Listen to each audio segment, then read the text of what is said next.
Hello everyone, welcome to another of my book talk videos. In this video, I want to share with you this book that I finished reading recently and that I think people should know about it and read it because it's an amazing book and I learned a lot of things reading it. I'm talking about The Book Thief by Markus Zusak. This book was written in 2005. I had never heard the name of The Book Thief ever in my life until I saw this trailer about a movie called The Book Thief.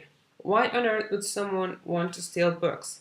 So it caught my attention and decided that I wanted to watch this movie. Before the movie was released, I found out that there was actually a book. So of course, I decided that I had to read the book before going to watch the movie. It took me a while to get my hands on the book, so I missed the movie in theaters and I have not seen the movie yet. Anyway, I finished the book a couple of days ago and I think it was great. The story is just amazing. For those of you who have not read it, this story takes place in Germany during the Hitler times. And the main character is this girl called Liesel Memminger. She goes to live with an adoptive family because it's dangerous for her to stay with her mother. The story narrates how she lives with this new family and the life that she has in there away from her family, but now with her new family, and how all the actions that Hitler is doing in Germany affect her, even in a little town where she's living now. Before you close this tab and forget about this video for a while, I want to share with you the first line of the book, so you can know what this is about. Here's a small fact.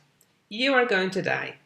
I'm going to start with spoilers now, so unless you want to be spoiled, I highly recommend you not to watch this video unless you've read the book already. If you have not read the book, you can close the tab now. Okay, let's go. Hi non-spoiler people, let's talk. I have to say that this is not my copy of The Book Thief. I actually read it on an ebook. This is my sister's paperback copy of The Book Thief that I borrowed to make this video, to make a more dramatic effect. First thing I noticed, looking at this book, is that I don't know who the girl in the cover is, but she's not Liesel Memminger, because Liesel Memminger is supposed to have brown eyes. And this girl over here has a severe case of non-brown eyes. Those eyes are certainly blue or green. I think they're blue, but I don't know. But the thing is, they're not brown. So I don't get why she is in there. I assume that this is the girl who played Liesel in the movie. And that makes me wonder, why do they hire people who don't look like the description of the characters? I know what you're thinking. It's just the color of the eyes. Well, we all know what this is about. The Harry Potter issue is happening again. They changed the eye color of the main character.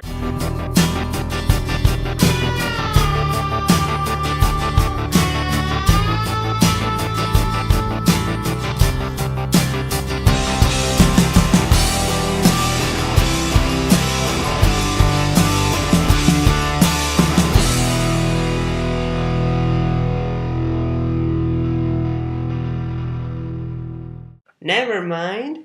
Let's go on. Okay, so when I first started reading it, it took me a little while to understand whose POV I was reading from. Of course, an introduction, a beginning. Where are my manners? I could introduce myself properly, but it's not really necessary. You will know me well enough and soon enough, depending on a diverse range of variables. It suffices to say that at some point in time, I will be standing over you as genially as possible. Your soul will be in my arms. A collar will be perched on my shoulder. I will carry you gently away. After that brief introduction, it's obvious that they're talking about death. What I was not expecting was that the whole book was going to be narrated by death. That was interesting. There were no sudden deaths since the beginning. Death would tell you who was going to die and when they were going to die. The only thing that was left a mystery was how were they going to die. And then, even though we all knew who was going to die and when they were going to die, at least to me, it was a surprise when they died. Because, I don't know, I was kind of hoping that that was just joking and that they were actually not going to die.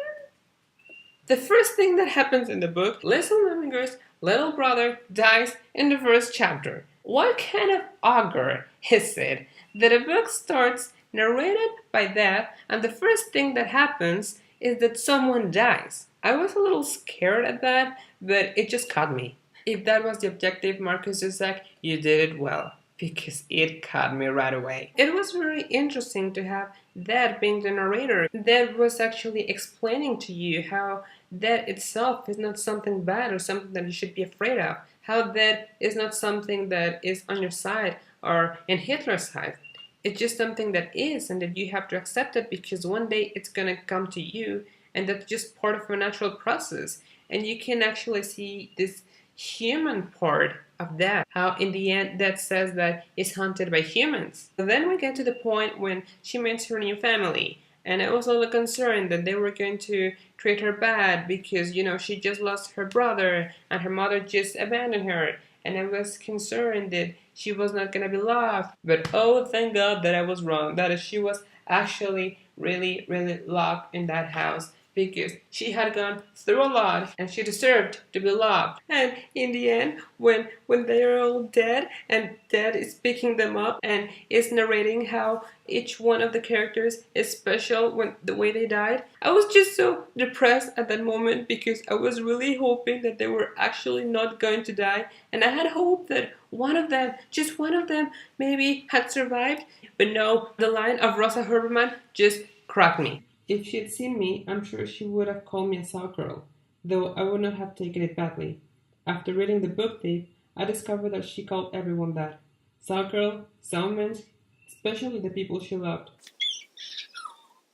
Something that I really liked and that I actually connected the dots after reading that line was that how Rosa Huberman always had this cover, but in the end you realize how that was the way she expressed her love to other people. How the people that she actually called Sauerkraut or Sausmank, that was the way that she showed the other people that she cared about them. It was just so touching. I was cracking in there. Also how since the beginning we know that Rudy had this crush on Liesel and that he always asked her to kiss him.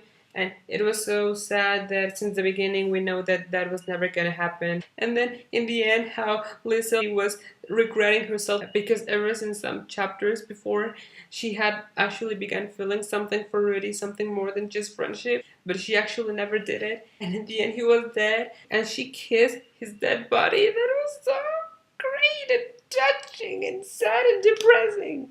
I'm okay. I'm okay. I'm okay. I'm just a little... I'm okay. Okay? It was just a little sentimental for those deaths. I'm not even going to talk about Papa's death because that is just too much for me. We don't talk about that. The whole story with Max was so intriguing for me since the beginning. How he was in this room and he had gotten a key to somewhere from someone who we didn't know. And I was so intrigued by that part of the story. I was actually kind of hoping that he was going to be a villain to the story.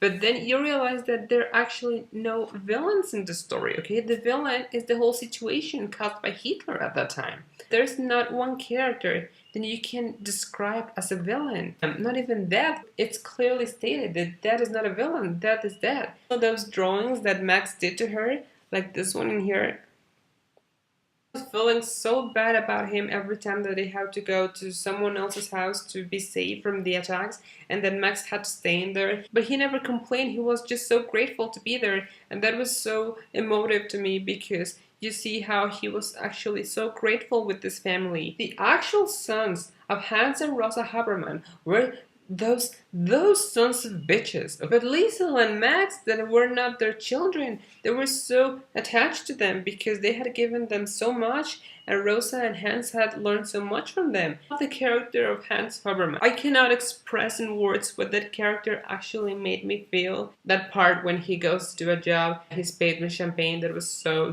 cute. I actually took some German courses when I was in high school, so I could understand some of the words in here. And that boosted my ego. Like, you guys have no idea. I felt so intelligent reading this book. The whole Jesse Owens story, that was so great. We all get to see this part of Rudy that even though in this war, you know that he's a boy, okay? He's just a victim of the whole situation that's been caused by Hitler. But in the end, he's just a little boy who wants to play and run and be Jesse Owens. I have not watched the movie because I'm at that point when if I notice a little detail changed, I know that I'm gonna crack because that's not how it's written here, other than the eye color of the girl. I'm not gonna judge it because maybe the girl is a really good actress, but those eyes are just bugging me. Like, you could have put on lenses. Okay, there are color lenses out there. The whole story is great. The characters are awesome. We have Dad's POV and watching the children's situation during the Second World War. We rarely get to see that. There's always just adults and victims, but when do we get to see a normal family and what they had to live through during this period of time that was so difficult for people in Germany. The book is great. I would totally recommend it and I would totally read it again. So that's all for today, guys. Thanks for watching. Please leave a comment with your opinion about this book, and I'll see you next time.